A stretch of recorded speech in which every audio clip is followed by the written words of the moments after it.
एक गीत 100 अफसाने। Radio playback India लेकर आता है हर हफ्ते हिंदी फिल्मों के किसी एक गीत से जुड़े कुछ मजेदार किस्से, कुछ रोचक कहानियां। एक गीत 100 अफसाने। Radio playback India. एक गीत 100 अफसाने की आज की कड़ी में आप सभी का स्वागत। नमस्कार। संज्ञा का आज के अंक के लिए हमने चुनी है वर्ष 1986 की मशहूर गजल पिया नहीं जब गांव में आग लगे सब गांव में। चंदन दास की आवाज, निदा फाजली के बोल और चंदन दास का संगीत। मिठाई का व्यवसाय करने वाले संगीत विरोधी पिता के घर से भागकर ऐसे शोहरत की बुलंदी पर पहुंचे गजल गायक चंदन दास। किस समकालीन गजल गायक की मदद से उन्हें मिला मुंबई में काम? क्या खास है इस गजल में जो इसे दूसरी गजलों से अलग बनाती है? इस गजल को गाते समय चंदन दास के किस अंदाज को देखने के लिए श्रोता हर शेर के खत्म होने का इंतजार करते। शायर निदा फाजली, जो मजहबी एकता को बढ़ावा देने वाली शायरों में गिने जाते हैं, इस गजल के किस शेर में मजहब शब्द का खूबसूरत इस्तेमाल किया उन्होंने? ये सब कुछ आज के इस अंक में। शोध और आलेख सुजॉय चैटर्जी का, वाचन शुभ्रा ठाकुर का। 70 के दशक के उत्तरार्ध से गजलों की एक नई लहर चल पड़ी थी। फिल्मों के नायक रोमांटिक हीरो से बदलकर एंग्री यंग मैन बन जाने के बाद फिल्मी गीत हल्के होने लगे थे। उनमें शायरी कम होने लगी थी। शायद ये भी एक वजह रही होगी उन दिनों गैर फिल्मी गजलों के लोकप्रिय हो जाने की। तो 70 के दशक के अंतिम भाग से लेकर सैटेलाइट टेलीविजन के आने तक फिल्म संगीत के साथ ताल से ताल मिलाते हुए गैर फिल्मी गजलों का एक अपना दौर चला, जिस दौरान कई गजल गायक इस क्षेत्र में आए और अच्छा खासा नाम कमाया। मेहदी हसन, बेगम अख्तर, फरीदा खानम, गुलाम अली और भी कई समकालीन दिग्गज गायक तो थे ही। आगे चलकर 70 और 80 के दशकों में जो नाम मशहूर हुए उनमें शामिल हैं जगजीत सिंह, चित्रा सिंह, तलत अजीज, आबिदा परवीन, भूपेंद्र, मिताली, पिनाज मसानी, हरिहरन, मनहर उदास, पंकज उदास, अनूप जलोटा, अशोक खोसला, घनश्याम वासवानी और चंदन दास। आज बातें चंदन दास की और उनकी गाई हुई एक मशहूर गजल की। पिया नहीं जब गाँव में, पिया नहीं जब गाँव में, आग लगे सब गाँव में। गजल के इस मुखड़े को सुनते ही आप में से जो भी श्रोता उस दौर के गवाह रहे हैं, उन्हें झट से इस गजल की याद आ गई होगी और दूरदर्शन के उस सुनहरे दौर का नजारा आंखों के सामने झूमने लगा होगा, है ना? आज की पीढ़ी के लिए चंदन दास और उनकी यह गजल भले अजनबी से हो, पर 80 के दशक के जमाने से ताल्लुक रखने वाले बच्चे, बूढ़े और जवानों के दिलों में चंदन दास के लिए अच्छी खासी जगह है। और क्यों ना हो, चंदन दास की आवाज में वो नरमी और मासूमियत है कि जिन्होंने भी उन्हें सुना, सम्मोहित हुए बिना, उनकी आवाज से प्यार किए बिना नहीं रह सके। आज उनकी गाई इस गजल की बातें, लेकिन उससे पहले चंदन दास के पार्श्व से संबंधित कुछ महत्वपूर्ण जानकारी जो हमें प्राप्त हुई दूरदर्शन के राज्यसभा टीवी चैनल से प्रसारित शख्सियत कार्यक्रम के साक्षात्कार से। चंदन दास का जन्म मुर्शिदाबाद, पश्चिम बंगाल में हुआ था। उनके पिता का बिजनेस था। उनके मिठाई की प्रसिद्ध दुकान थी जिससे अच्छा खासा मुनाफा होता था। उनकी माँ एक गृहिणी थी। उनकी एक बड़ी बहन भी थी। इस तरह से 4 सदस्यों का छोटा सुखी परिवार था। लेकिन शायद कुदरत से परिवार की खुशियां देखी नहीं गई। चंदन दास के मात्र 2 वर्ष की आयु में उनकी मां का निधन हो गया। पिता भी व्यवसाय में अत्यंत व्यस्त रहते थे। हालांकि उनकी बड़ी बहन ने उन्हें बहुत प्यार दिया, पर माँ की कमी नन्ही चंदन को खलती रही। वो बताते हैं कि छुटपन में वे माँ के प्यार के लिए तरसते थे। माँ की कमी उनकी सगी मौसी भी कई बार पूरी करती थी।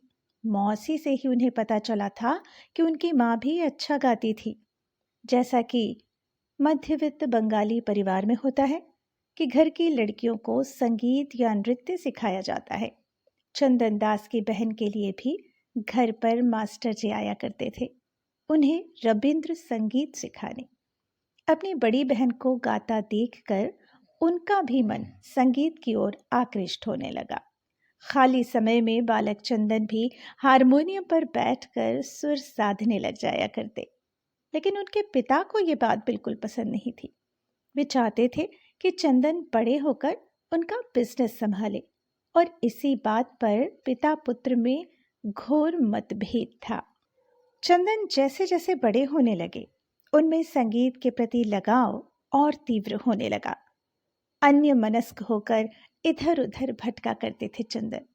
कभी निकट के एक दरगाह पर जाकर अकेले घंटों बैठे रहते और कुछ गुनगुनाने लगते। उन्होंने ही बताया कि कई बार ऐसा हुआ कि दोपहर के खाने के समय उनके पिता उन्हें दरगाह से अपने साथ घर ले जाते, यह कहते हुए कि चलो खाने का समय हो गया है। इस तरह दिन बीतते चले गए। 14-15 वर्ष की आयु में वे अपने पिता के एक मित्र के साथ पिता को बिना बताए पटना चले गए और वहां पहुंचकर पिता को इस बात की सूचना दी कि अब वो संगीत में ही आगे बढ़ना चाहते हैं। पिता ने गुस्से में अपने पुत्र से किनारा कर लिया। पटना में चंदन दास एक आजाद परिंदे की तरह अपने पंख पसारे और बहुत कम समय में उन्हें आकाशवाणी पटना में आकस्मिक गायक के रूप में काम मिलने लगा। रेडियो के माध्यम से उनकी आवाज दूर दूर तक पहुंचने लगी। लोग उन्हें जानने लगे, उनकी आवाज को पसंद करने लगे। पटना में ही उनका पहला स्टेज शो भी हुआ। 1976 में उन्हें दिल्ली चले जाने का मौका मिला, जहां उन्हें दूरदर्शन के नववर्ष की पूर्व संध्या पर प्रसारित होने वाले रंगारंग कार्यक्रम में गजल प्रस्तुत करने का मौका मिला। देश भर के लोगों ने उन्हें सुना, सराहा। दिल्ली में उनके शोज होने लगे। 1981-82 में गजल गायक तलत अजीज साहब दिल्ली गए थे प्रोग्राम के सिलसिले में। जिस गाड़ी में वे सफर कर रहे थे, उसके ड्राइवर से तलत अजीज ने कोई गाना वाना लगाने को कहा। ड्राइवर ने चंदन दास की गाई गजल की कैसेट लगा दी। तलत साहब को आवाज छू गई और उन्होंने फौरन चंदन दास से संपर्क स्थापित किया, क्योंकि उन दिनों तलत साहब म्यूजिक इंडिया कंपनी में कार्यरत थे और उस कंपनी को नए गजल गायकों की तलाश थी। उनके सुझाव पर चंदन दास बंबई गए। उनका चुनाव हुआ और उन्हें म्यूजिक इंडिया का 3 साल का कॉन्ट्रैक्ट मिल गया, गजलों के एल्बम्स बनाने के लिए। तलत अजीज उन दिनों अपने आप को स्थापित करने में लगे थे। ऐसे में एक अन्य संघर्षरत गायक का नाम रिकमेंड करना अपने आप में बड़ी बात थी। शायद इसी वजह से चंदन दास आज भी तलत अजीज का शुक्रिया अदा करना नहीं भूलते। चंदन दास म्यूजिक इंडिया के साथ 10 साल तक जुड़े रहे और इस दरमियान उन्होंने बहुत सी गजलें गाई, बहुत सारी रिकॉर्डिंग्स हुई और पूरे देश में ही नहीं बल्कि पूरी दुनिया में उनका नाम हुआ। उनके स्टेज शोज हुए। यूं तो उनकी गाई हुई बहुत सारी गजलें मशहूर हुई।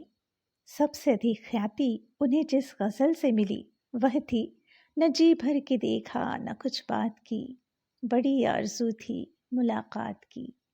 यूं तो ये गजल महबूबा के लिए गाई जा रही है, पर चंदन दास के लिए जैसे इस गजल के साथ उनकी माँ की बात जुड़ी हुई है, जो उनके 2 साल की उम्र में उनसे बिछड़ गई थी। बशीर बद्र की यह गजल है और उनकी बहुत सी गजलें चंदन दास ने गाई हैं। फिर किसी दिन हम इन दोनों के संगम से बनने वाली गजलों की बात करेंगे। फिलहाल निदा फाजली की लिखी आज की गजल पर आते हैं। पिया नहीं जब गाँव में, आग लगे सब गाँव में। यह गजल भी उतनी ही लोकप्रिय हुई जितनी न जी भर के देखा हुई थी। चंदन दास की गजल गायकी की एक खासियत यह भी है कि वे गंभीर किस्म की गजलें और हल्की फुल्की गजलें दोनों ही सहजता से गा लेते हैं। बोलों के लिहाज से पिया नहीं जब गाँव में एक हल्की गजल है, जो गजल कम और एक आधुनिक गीत अधिक लगता है। गजल के भाव, उसके शब्द, उसका संगीत और चंदन दास की गायकी कुछ ऐसी है कि हर सुनने वाला इस गजल की ओर आकर्षित हो जाता है। इस गजल के शेर बहुत ही छोटे छोटे हैं, पर इतने असरदार कि सुनने वाले को अपना बचपन, अपनी जवानी की झलक मिल जाए। शायद यही वजह है कि यह गजल हर किसी के दिल के कोने में जाकर हमेशा के लिए बस गई है। 1986 में पहली बार रिकॉर्ड की गई इस गजल को दूरदर्शन पर बार बार देखा सुना गया। रेडियो पर भी यह खूब चली थी। यह लोगों को इतनी पसंद आई कि जैसे यह गजल चंदन दास की पहचान बनकर रह गई। उनका कोई भी जलसा इस गजल के बिना अधूरा था। स्टेज शो में जैसे ही चंदन दास इस गजल के मुखड़े से पहले की पंक्ति शुरू करते, श्रोता तालियों की गड़गड़ाहट से उनका स्वागत करते। ये पंक्तियां हैं: बादल बरसा गली गली है झूलों के त्योहार, बिन साजन में किसे सुनाऊं पायल की झंकार, मैं क्या जानूं किसने इसमें बांधा है ताबीज, आते जाते छेड़े मुझको बूढ़ा हर सिंगार। और इन पंक्तियों के बाद हारमोनियम पर जैसे ही पिया नहीं जब गाँव में ये धुन बज उठती, तालियों की गड़गड़ाहट और तेज हो जाती। पहले अंतरे के शेर के रूप में जब चंदन दास गाते, कितनी मीठी थी इमली साजन थे जब गाँव में, तो लोग वाह वाह कर उठते। चंदन दास भी इस गजल को उतने ही चाव से गाया करते थे। आग लगे पर भी अपना हाथ ऊपर करके फाड़ में जाए वाली भंगिमा किया करते थे। दर्शक और श्रोता उनकी इसी भंगिमा का हर अंतरे के अंत में इंतजार करते। पिया नहीं जब गाँव में, इस गजल की कंपोजिशन चंदन दास ने ही बनाई है। अधिकतर गजलों में यही रवायत रही है कि शायर गजल लिखता है और गजल गायक उसकी धुन तैयार कर उसे गाता है। चंदन दास ने साक्षात्कार में बताया कि जैसे ही उन्हें कोई नई गजल मिलती है, वे गजल का मूड और भाव समझकर राग निर्धारित करते हैं और फिर उस राग को आधार बनाकर गजल को कंपोज करते हैं। पर इस अनोखी गजल की अगर हम बात करें तो इसमें कोई विशिष्ट राग की छाया तो नहीं मिलती, बल्कि लोक शैली प्रबलता से महसूस होती है।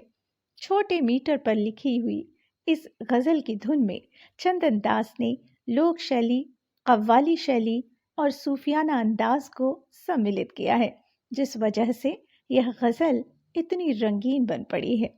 पेटी और सारंगी के इंटरल्यूड्स और तबले का रिदम इस गजल के मेरुदंड के समान है। दरगाहों और मज़ारों पर जिस तरह का संगीत सुनने को मिलता है, इस गजल की धुन में भी वह बात नजर आती है। क्या पता चंदन दास अपने बचपन में जिस दरगाह में जाकर घंटों अकेले में बैठे रहते थे, वहीं से इस तरह के संगीत के बीज उनमें आए हों। जो भी है, इस गजल को कुछ ऐसा जामा पहनाया है कि बच्चे, जवान और बूढ़े सभी को यह बहुत बहुत पसंद आया। और आज भी जब हम इसे सुनते हैं तो एक मुस्कुराहट हमारे चेहरे पर खिल जाती है। 4 अंतरों के बाद जब यह गजल पूरी होती है, तब ऐसा लगता है कि काश 2-3 शेर और होते इसमें। इस गजल के शायर निदा फाजली साहब भारत के विभाजन से असहमत थे और उन्होंने सांप्रदायिक दंगों, राजनेताओं और कट्टरवाद के खिलाफ आवाज उठाई थी। दिसंबर 1992 के दंगों के दौरान सुरक्षा कारणों से उन्हें अपने दोस्त के घर में शरण भी लेनी पड़ी थी। मजहबी एकता पर लिखने के लिए उन्हें राष्ट्रीय सद्भाव पुरस्कार से सम्मानित किया गया था। इस गज़ल का अंतिम शेर है, मन का सौदा मन के मोल, कैसा है मजहब गाँव में, आग लगे सब गाँव में। कितनी खूबसूरती से मजहब शब्द का प्रयोग उन्होंने इस शेर में किया है। निदा फाजली साहब उन शायरों में से हैं जिन्होंने अपने आप को हर जॉनर में बखूबी ढाला है। अदबी शायरी हो, गैर फिल्मी गज़लें हो या फिल्मी गाने और फिल्मी गज़लें, हर जगह उन्होंने अपने स्तर को बरकरार रखते हुए उम्दा काम किया है। इस गज़ल में भी कितने कम शब्दों में उन्होंने गहरी से गहरी बात कह डाली है। और यहाँ आकर पूरी होती है एक गीत अफसाने की आज की कड़ी। आशा है आपको पसंद आई होगी। शोध और आलेख सुजॉय चैटर्जी का था, वाचन स्वर शुभ्रा ठाकुर का और प्रस्तुति संज्ञा टंडन की। तो अब आज के लिए दीजिए इजाजत, अगले हफ्ते फिर मिलेंगे एक और गीत की जानकारी के साथ। नमस्कार। एक गीत 100 अफसाने। Radio Playback India.